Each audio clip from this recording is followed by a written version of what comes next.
What's up, y'all? This is DC Boston here. Everybody always talking about is Gennady Golovkin. Is he a fraud or is he legit? Is he one of the best middleweights at this time? Man, really, it should be a no-brainer though, to be honest with you. But it seems like a lot of people have problems with this. I'm gonna go back in 2013 when I was first introduced to Triple G, and I'm not really not a big fan of his, and I never was even back then. But I follow his fights because I follow boxing. So first, I know he fought. My first fight of him, I seen him fight Gabe Rosado, and that was a legit fight at the time because Rosado moved up in weight because he wanted to challenge himself to get the middleweight championship. A catch weight was, if I'm not wrong, a catch weight was offered to Rosado. He said no. He said no, he didn't want no catch weight. He want to do the full limit because he want full credit if he win the fight. He want no excuses. And I respect that. So he went up in weight, fought Triple G.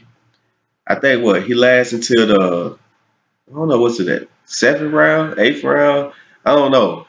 He got TKO'd, you know what I mean? But he moved up in weight. Then the next fight, I think he fought Ishida.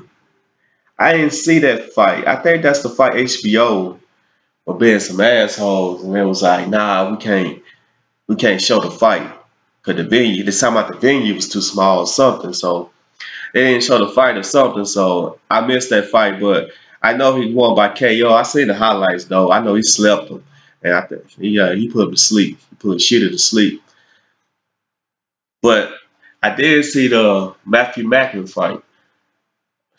That was a good fight. He knocked him out. I know Matthew Macklin. He's a good fighter. I heard Matthew Macklin from back in the day, like from back in 2009, 2010. I'm not gonna say he not no A-level fighter. Uh, he probably not even B-level. You know what I mean? He probably just C. You know, he's a C-level fighter, but he is a good name. He's a club fighter. That's it. But he's a good fighter. I mean, he'll test your skills. It shows that. Like it shows that Triple G ain't no punk. Like at least he got past him because Matthew. Let me just say Matthew Mack is a decent fighter.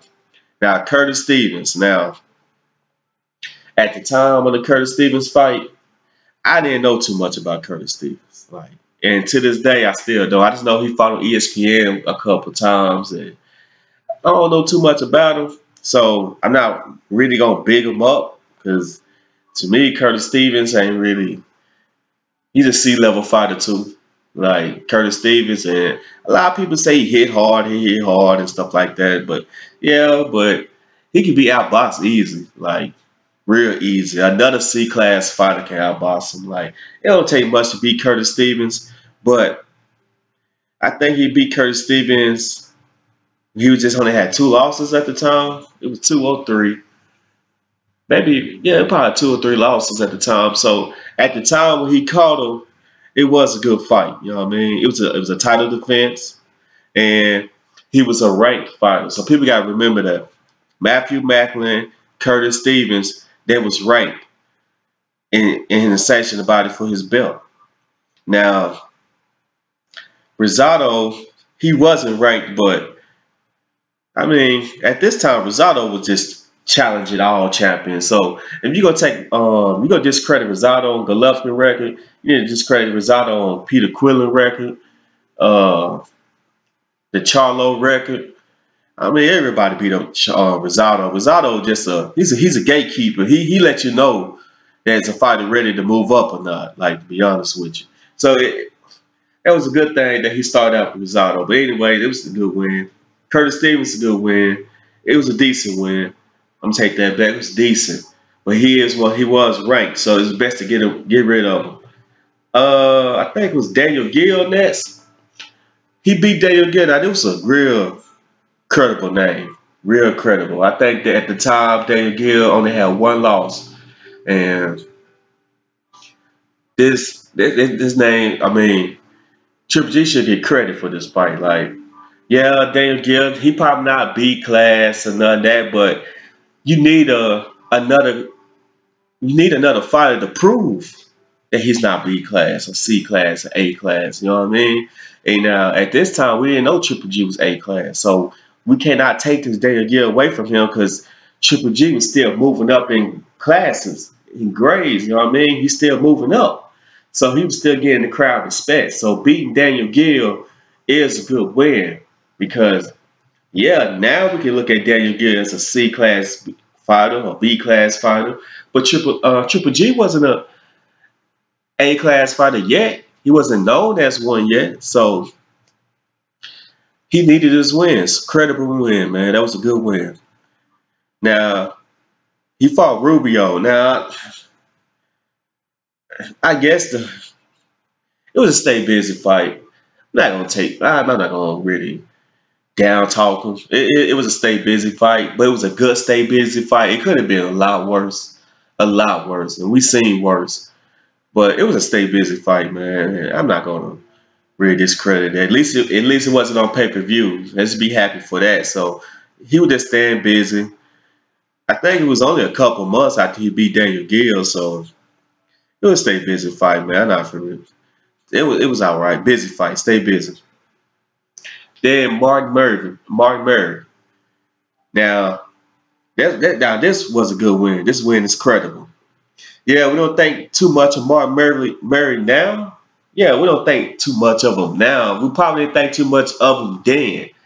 But Martin Murray can beat some fighters. You know what I mean? He probably can't beat the high class fighters, but he will always stay in that level that he is. So it was kind of best for Golovkin to just knock him off and move on because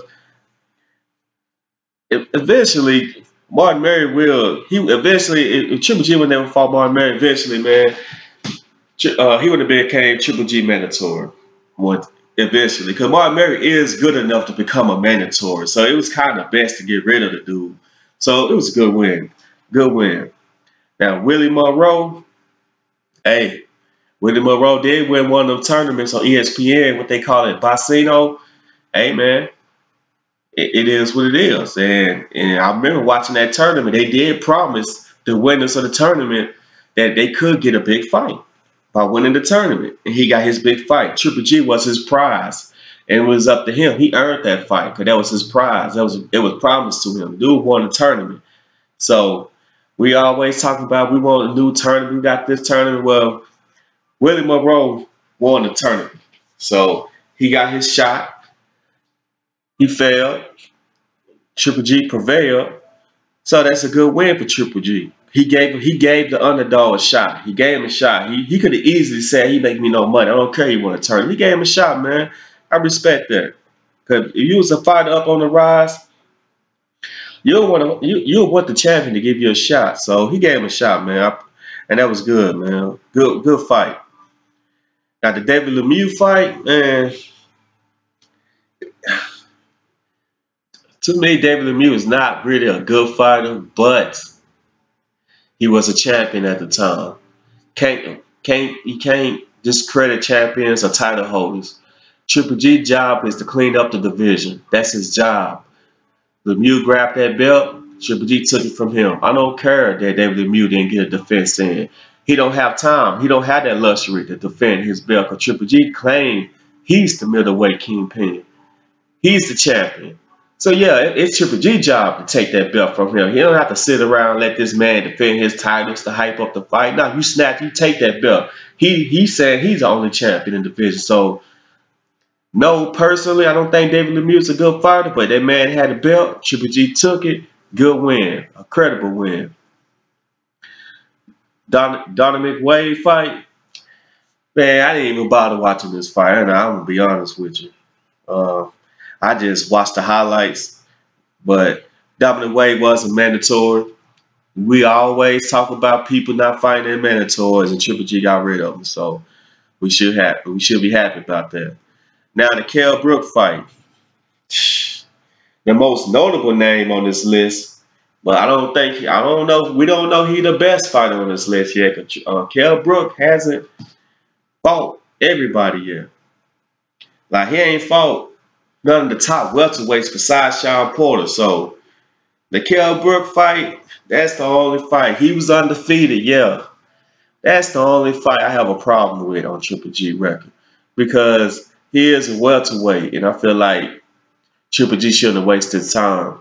But it was a money fight. He made some money, so you really can't hate on him too much. But as in credibility and name, notoriety, nah. It was a throwaway fight. It was a stay busy fight. I don't care how popular Kell Brook is. That was a stay busy fight. Even though Kell Brook did do a good job in that fight, it was stay busy.